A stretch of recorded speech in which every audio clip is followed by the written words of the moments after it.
Então, muito bom dia a todas e a todos. Bom dia, Virgínia. Começo por agradecer, evidentemente, ao Rui Marques e a toda a equipa do Go20 pela oportunidade de estarmos aqui a falar sobre este assunto.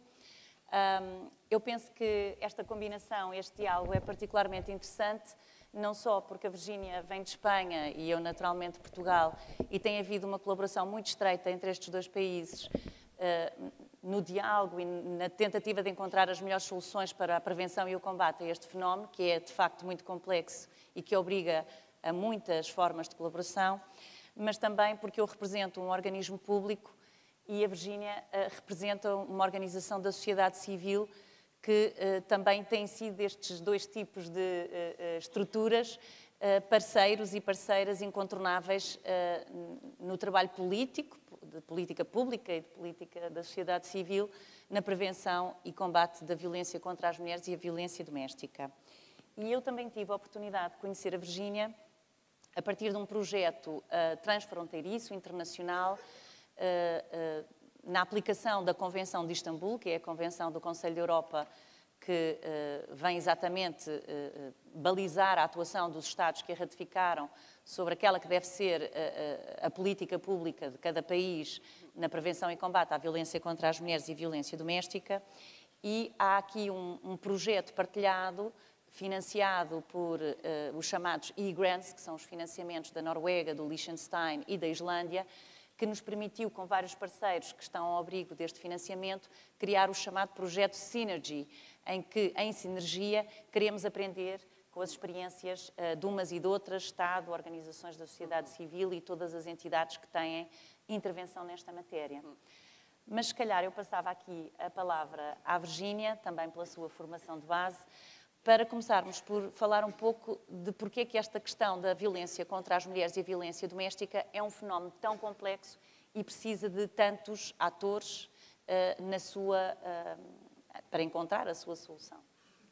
Buenos días, Teresa. Buenos días a todas y a todos. Y quiero también agradecer a Rui Marques y a Go20 por darme la oportunidad de estar aquí. Y efectivamente, como decía Teresa, también es importante que sociedad civil y organismos estatales podamos tener un diálogo que a veces es complicado, pero que es necesario y que además mejora la democracia. Y también quería, antes de hablar sobre la complejidad del problema, como decía el anterior ponente, Eduardo creo, el notar la cantidad de gente que hay. Muchas gracias por estar aquí y es verdad que da mucho ánimo ver a gente joven en este tipo de eventos, pero también llama la atención que del gran aforo que hay, la mayoría de las presentes son mujeres. Creo que es muy importante que las mujeres participemos y sobre colaboración tenemos mucho que aportar, pero creo que también es preocupante que la preocupación por encontrar esas formas de colaboración entre problemas sociales muy complejos sea más minoritaria por parte de los hombres. Y creo que ese es también uno de los retos en la lucha contra la violencia hacia las mujeres.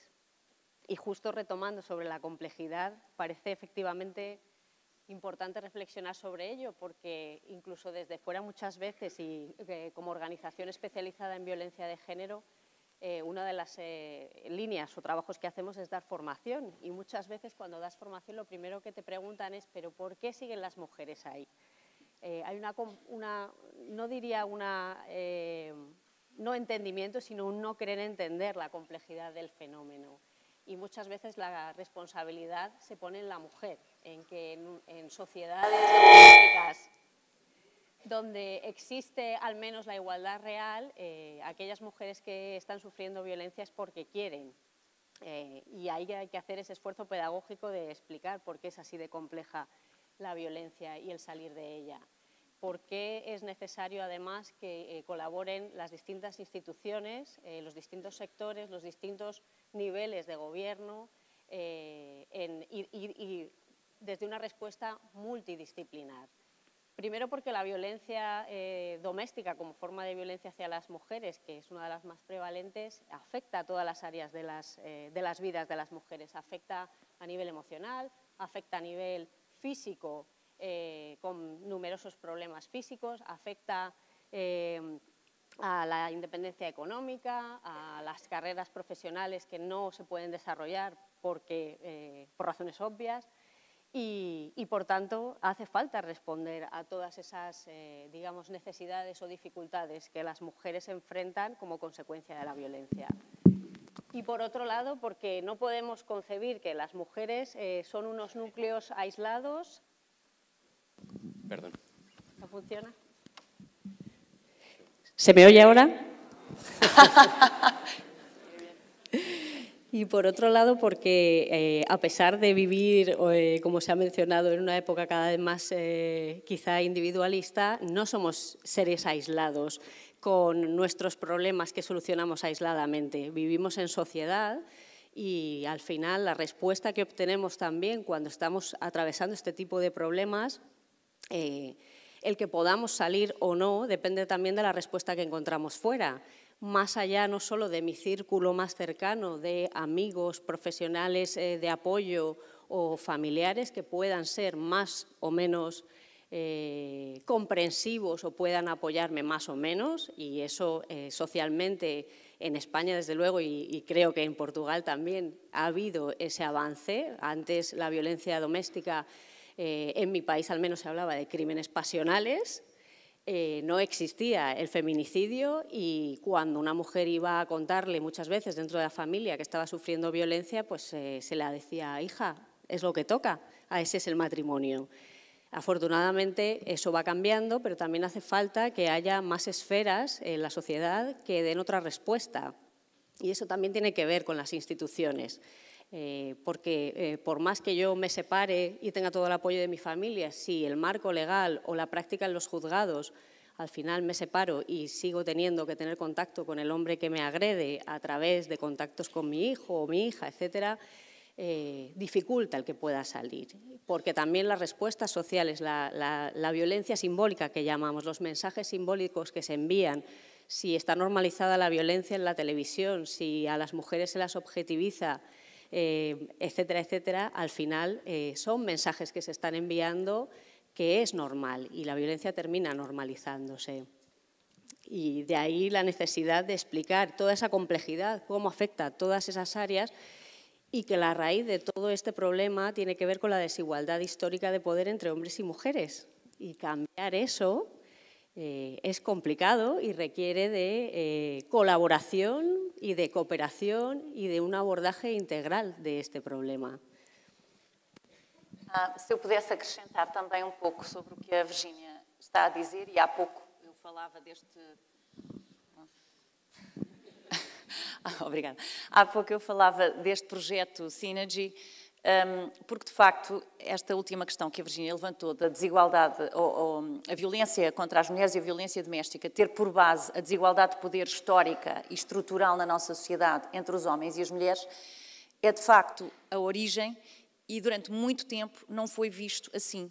Portanto, falava-se da violência doméstica, mistura-se um pouco neste conceito de violência doméstica diferentes tipos de violência que acontecem na esfera do lar ou das relações familiares, como a violência contra pessoas idosas ou a violência contra as crianças, que muitas vezes não tem exatamente por base esta assimetria entre o sexo masculino e o sexo feminino, mas tem outro tipo de desigualdades de poder.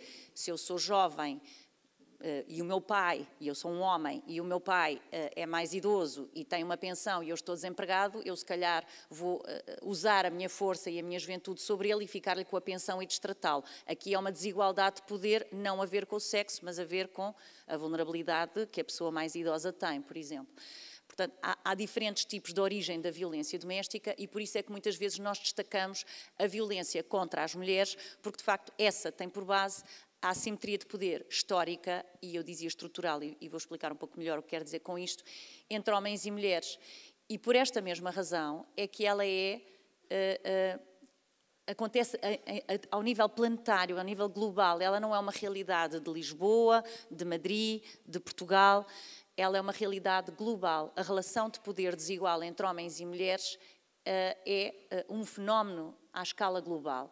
E, portanto, tem que ser analisado com toda esta questão histórica, social, cultural, e tem que ser visto também neste modelo de colaboração, não só colaboração entre os parceiros, vamos admitir em Portugal, a Administração Central, as Forças de Segurança, a Justiça, as Comissões de Proteção de Crianças e Jovens, quem cuida da segurança social, a questão das pessoas idosas, também as autarquias, as organizações da sociedade civil, que em grande parte são quem integra a Rede Nacional das Estruturas de Atendimento às Vítimas de Violência Doméstica e que têm esse conhecimento, esse know-how para dar o apoio psicossocial, jurídico, no terreno, pelo território nacional.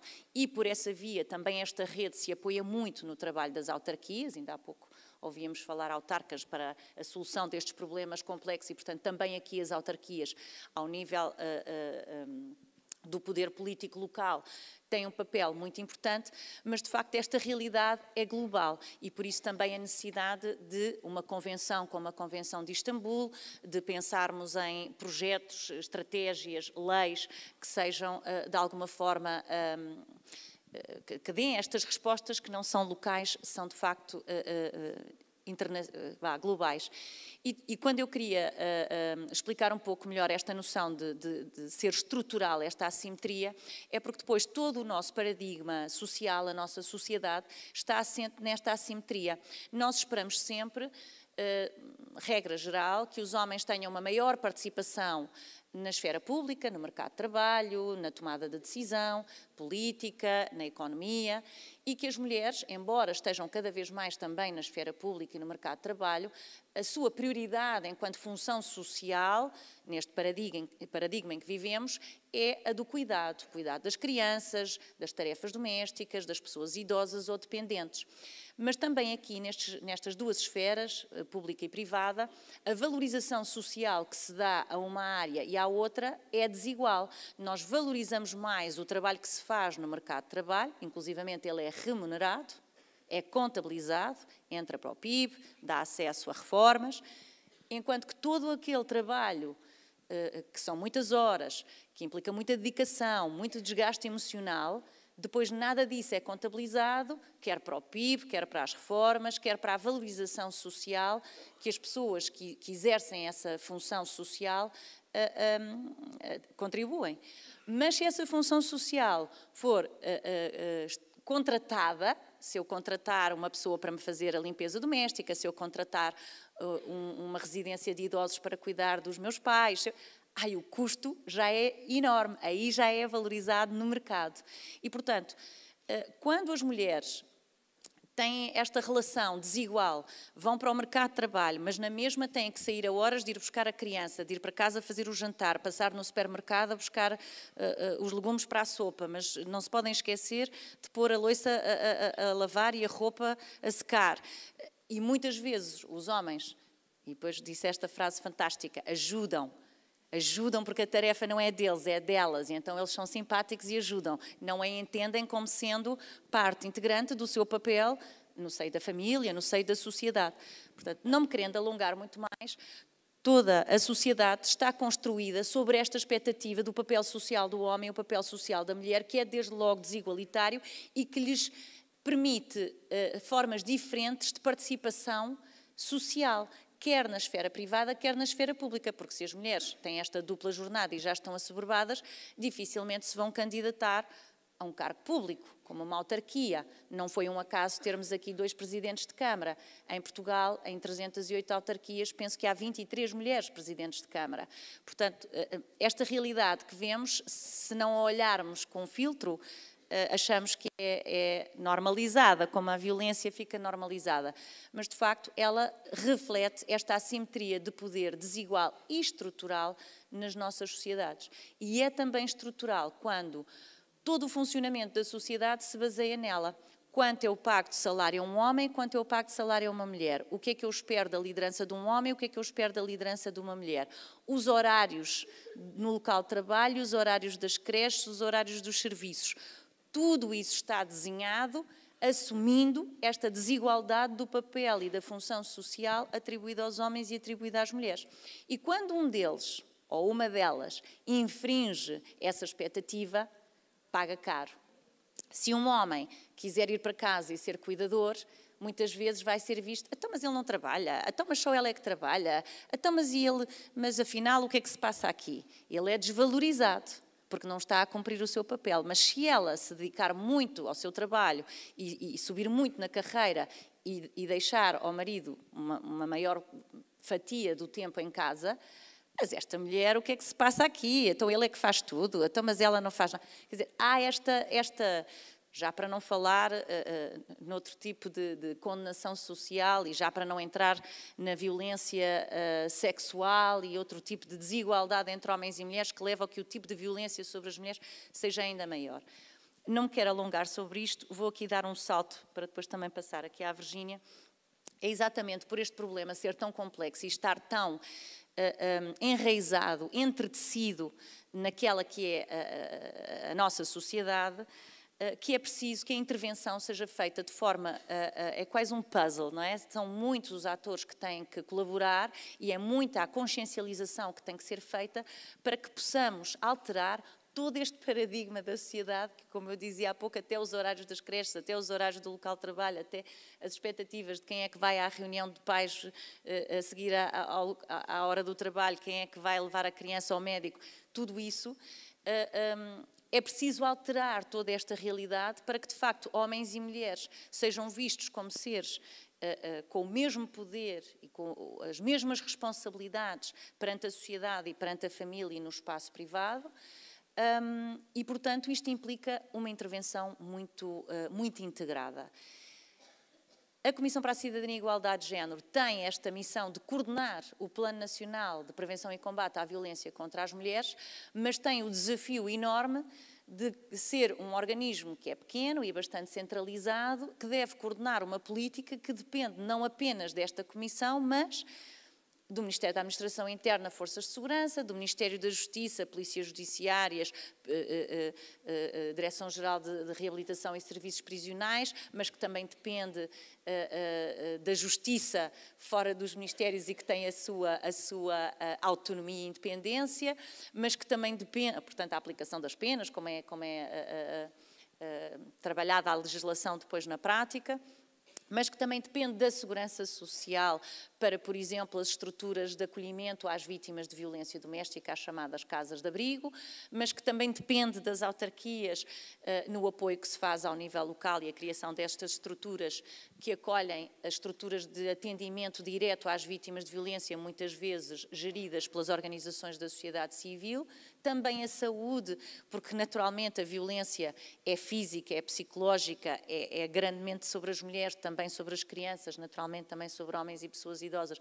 E, portanto, os serviços de saúde têm que estar capacitados para reconhecer, identificar e saber dar a boa resposta, não só a resposta física, mas também a resposta ao nível mental, não é? Do desgaste emocional e mental que todo este tipo de relação implica e, portanto, é de facto uma situação complexa.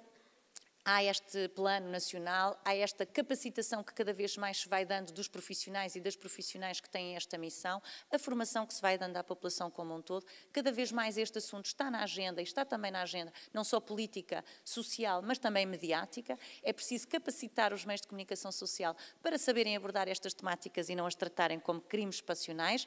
Não são crimes passionais, são crimes baseados numa enorme desigualdade de poder e na assunção de que uma pessoa pode mandar e dominar a vida do outro ou da outra, e quando esse domínio é posto em causa, leva a um extremo que pode passar pelo assassinato da outra pessoa. E com isto passo aqui um pouco a palavra à Virgínia, porque já falei muito tempo. Es muy interesante la existencia de organismos como CIG. En España tenemos un organismo similar, que es la Delegación Especial para el Gobierno contra la Violencia de Género, cuyo rol es muy similar al de CIG, promover o promocionar todas las políticas en la lucha contra la violencia de género. Y curiosamente también terminan siendo organismos pequeños, con escasos medios, y eso también tiene que ver con si realmente son políticas públicas de Estado la lucha contra la violencia de género o no. Y para eso hace falta un compromiso firme con un presupuesto estable y que dé herramientas a esos cuerpos o a esos organismos de coordinación, que a nivel nacional efectivamente son muy importantes, pero que el reto es cómo baja eso a lo local. Me consta que aquí también es un reto. España, como muchos conocéis, a nivel territorial es también muy complejo por el sistema de autonomías que tenemos, que hace que muchas de las competencias en la prestación de servicios directos como educación, sanidad y servicios sociales dependan directamente de las comunidades autónomas e incluso de los ayuntamientos, y eso requiere también ese esfuerzo de coordinación a nivel regional y a nivel local entre los 3 niveles de gobierno. Pero para eso hay que crear las estructuras necesarias, donde pueda darse esa coordinación y ese seguimiento de las políticas y donde se pueda revisar, hacer responsable a cada institución si no está cumpliendo con sus obligaciones en el ámbito de competencia que tiene en el abordaje de la violencia de género. Para eso, además, también es muy importante la formación de los profesionales que están trabajando. Uno de los retos de la violencia, como decía Teresa, es que necesitamos los servicios especializados, no podemos abordar esto solas. De hecho, las mujeres no llegan a nosotras, somos las últimas de la cadena. Siempre llegan antes pues, a los servicios sanitarios, porque todas las mujeres van al médico al final. Van a los colegios cuando van a recoger a los niños, si faltan o no faltan, no se puede detectar que algo ocurre en la familia, ¿no? Y por eso necesitamos de todos esos otros profesionales y de todos esos otros ámbitos, no para que hagan una intervención especializada, esa no es su labor, pero sí para que se pongan, como decimos nosotras, las gafas de género, sean capaces de detectar que ahí se está dando una situación de violencia y que sean capaces de poder derivar y poder facilitar, digamos, esa primera mano amiga, tender esa primera mano amiga a esas mujeres. Y eso a la hora de trabajar en organismos, en mesas de coordinación, en España a nivel local se han ido estableciendo, se llaman mesas de coordinación o mesas de seguridad, mesas de seguimiento. Son estructuras formales donde se convocan desde los servicios especializados de atención a las víctimas, a servicios educativos, desde luego servicios sanitarios, fuerzas y cuerpos de seguridad del Estado, que como sabéis tenemos, o si no sabéis, tenemos 2 cuerpos de seguridad a nivel nacional, la Policía Nacional y la Guardia Civil, que creo que sería vuestro equivalente a la Gendarmería, ¿no? Si no me equivoco. Y luego además tenemos policías locales también en un país con más de 8.000 municipios, con lo cual añade toda esa complejidad. Y hace falta sentarse en esas mesas para hacer el seguimiento de las víctimas y poder asegurar la protección. Pero no solo la protección, sino que a nivel local se hagan esfuerzos para la prevención, para la detección y la protección de esas mujeres. Y eso significa actores sentados a la mesa en el territorio, pero que a veces dependen del Gobierno central, porque la Policía Nacional depende del Ministerio del Interior. Eso añade esa complejidad, de ahí la necesidad de que colaboremos y de que se haga un abordaje integral y coordinado en esta materia, y además significa la complejidad de muchos actores hablando desde ámbitos de competencia completamente diferentes y donde la prioridad es diferente. Para mí la prioridad es la mujer, su bienestar y su seguridad, pero su seguridad en un sentido amplio. Para la policía a veces es la víctima y muchas veces es más bien perseguir el delito. Entonces es también cómo afinamos esa visión, que todos tengamos un objetivo compartido, y para eso es necesario que hablemos el mismo idioma, que entendamos lo mismo por qué es la violencia hacia las mujeres, por qué ocurre, cuáles son sus consecuencias y cuáles son sus causas, y cuál es la mejor manera de abordarlo, porque lo que encontramos, si no, y ocurre a menudo, es que cada uno estamos remando en direcciones contrarias y que no perseguimos el mismo objetivo. De ahí la necesidad también de formación y de un debate también para que podamos entender que compartimos el mismo idioma, porque a veces, aunque estemos trabajando todos en violencia cuando nos ponemos a hablar resulta que yo no entiendo lo mismo que tú por proteger a la víctima, y esos debates son necesarios tenerlos. Pero más allá de compartir el idioma, que es necesario, es que asegurarnos que tenemos todos esa perspectiva de género, porque si no es muy difícil abordar eso. Y también muy importante entender que nos necesitamos unas y otros y que nadie tiene más razón.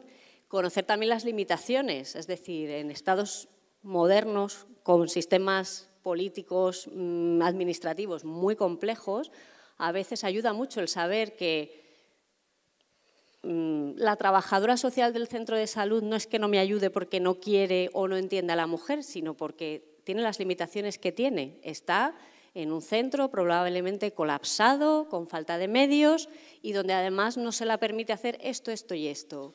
Y cuando también todo eso se pone en las mesas, y hay ese diálogo y se entiende, nos podemos también a pensar entre todas y todos nuevas formas de abordar eso y solucionar esos problemas, porque si no, la otra solución es, como ella no puede o no quiere, yo tampoco quiero, y al final la mujer se queda desatendida. Entonces, creo que es muy importante encontrar esos puntos de discusión, conocer las limitaciones del de enfrente para que desde ahí podamos empezar a encontrar soluciones y alternativas. O tempo está a terminar. Eu gostava só de destacar 2 últimos temas. Não esquecer que estamos a viver um momento em que em algumas regiões do globo, e Portugal já começa a ser atacado, acho que se pode dizer esta palavra, pelo populismo, e que há inclusivamente alguns Estados-membros da União Europeia que querem reverter a ratificação da Convenção de Istambul, porque entendem que este empoderamento das mulheres, esta sua emancipação, esta sua voz, este grito de necessidade de transformar esta realidade, põe em causa a estabilidade das famílias, os divórcios. Portanto, entendem que é melhor uma mulher ficar em casa a ser agredida do que romper a estabilidade familiar. Nós entendemos que não. Ninguém, homem ou mulher, deve ser obrigado a estar numa condição onde não é respeitado ou respeitada integralmente. E, portanto, temos que ter atenção a estas questões. E o último tema é que, evidentemente, nós aqui focamos mais na situação das mulheres, também há homens vítimas de violência, evidentemente, mas, acima de tudo, a forma como elas e eles, homens e mulheres, são educadas e educados, perpetua este padrão de comportamento e, portanto, também precisamos dos homens como aliados, precisamos dos homens a desconstruírem esta mentalidade de domínio, de agressividade, a promoverem comportamentos de afetividade, de valorizar o seu papel enquanto pai, enquanto irmão, enquanto marido, numa lógica de afetos e de valorização das emoções e do papel social que se tem no contexto familiar e no contexto doméstico. Às vezes fala-se em masculinidades tóxicas, é isto, quando os homens são educados para a agressividade, para a dominação, para a competição pouco saudável, sem respeitar o direito da outra pessoa, quer seja homem ou mulher, mais velho ou mais novo. Por último, agradecer uma vez mais ao Rui Marques, ao Go20 e a este fórum por nos dar a oportunidade, com esta plateia tão interessada e tão repleta, podermos partilhar esta nossa perspectiva. Obrigada.